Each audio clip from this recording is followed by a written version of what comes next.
నిరక్షరాస్యులు, నిరుపేదలు, అమాయకులైన అనుచరులతో, పరిమిత వనరులతో బ్రిటిష్ సామ్రాజ్యాన్ని ఢీకొన్నాను. నేను చేసిన వీరోచిత సాహస కృత్యాలకు తమ సమస్త ప్రజలందరూ నన్ను మన్యం వీరుడు అని పిలిచేవారు. నేను దాదాపు 2 సంవత్సరాల పాటు భారీ ప్రయత్నం చేసిన తర్వాత బ్రిటిష్ నన్ను చింతపల్లి అడవుల్లో బంధించగలిగారు. ధన్యవాదాలు. నా పేరు మొరార్జీ దేశాయ్.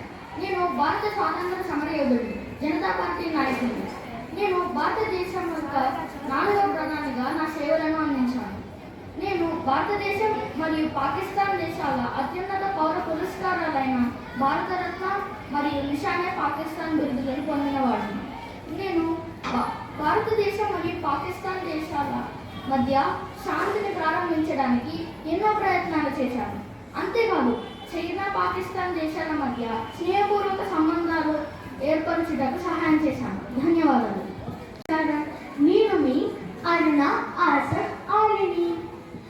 గాంధీజీ జైలుకు వెళ్ళినప్పుడు క్విట్ ఇండియా ఉద్యమానికి నాయకత్వం వహించిన మహిళను నేను. ఢిల్లీ నగరానికి మొట్టమొదటి మేయర్ను. నాకు జవహర్లాల్ నెహ్రూ అవార్డు మరియు భారతరత్న పురస్కారం కూడా